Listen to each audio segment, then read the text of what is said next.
Hey, what's up, Scream super fans? So I've just come out of the advanced screening for Scream 6, which was held in Sydney, Australia. And I'm going to say this is one of my most favorite Scream sequels. Now, I do have another video which contains all the spoilers, everything from who Ghostface is to the outcomes of all the characters. That's in another video which is linked below if you would like to watch that one. This video does not contain any spoilers. It's just my own thoughts and I guess initial opinions after seeing Scream 6, fresh tonight. Now, what I will say is that I think this is a solid sequel. There's lots of homages to the classic slasher films like Friday the 13th. I also feel that this is more energetic and very fast paced compared to other Scream sequels. For me, there's certain elements that I didn't like, and that I talk about them in the spoiler filled review.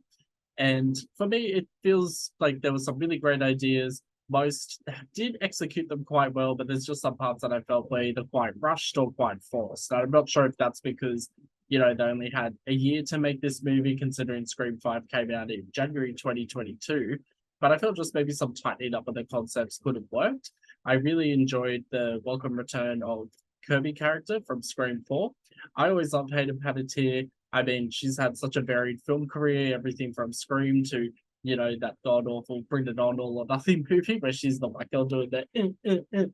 But I felt that all the characters were treated with a lot of respect. I felt that this is something that Wes Craven would have personally enjoyed. Would Wes Craven have taken the New York City path? I don't know, but I felt that it worked better in its favor. This whole movie is a huge critique of franchise horror films.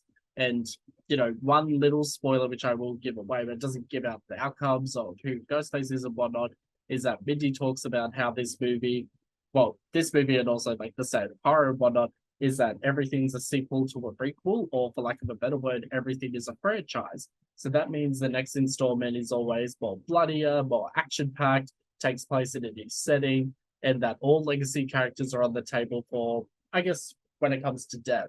So I thought that was a really interesting path that this movie chose. I also felt that it tied very nicely with Scream 2022. Really liked all the homages as well with all the other different Scream films. I felt that finally we got some, I guess, respect for Roman, the Ghostface killer in Scream 3. But there's also nods to all the other Ghostface killers. I felt that the shrine was, in particular, the highlight of this movie. I felt that it was such a, not funny, just a really interesting and clever take for how do we respect all the other Scream films, but also forge a new path ahead. And I felt that this movie carefully balanced both. So I'm a very big fan. I am going to give it 8 out of 10. For me, I'm actually not sure how they would do Scream 7. Once you see the movie, I think you'll understand where I'm coming from. But honestly, it's a really great time. Go and watch it. I think this is a really good horror movie. I think it definitely leans more towards blood and gore as opposed to jump scares or as opposed to like haunted houses or any of that shit like The Conjuring. But I felt that it still had a correct amount of jump scares. It had a lot of suspense. The chase sequences were good. Not great, just good. But honestly, for a 6 installment, it's pretty serviceable. So yeah, go check it out. Now, my co-host BP Coop and I will also have our dedicated podcast breakdown, a full-length episode coming in the next few days. So you'll hear all of our opinions. You'll also see what we rate the movie, what we liked, what we hated, little bits of trivia on the movie, and also try and break down some of the Easter eggs. So yeah, look forward to that in a couple of days. I've also linked all our previous podcast episodes on everything from Scream 1 through to 5, or 2022 if you like. So check those out as well.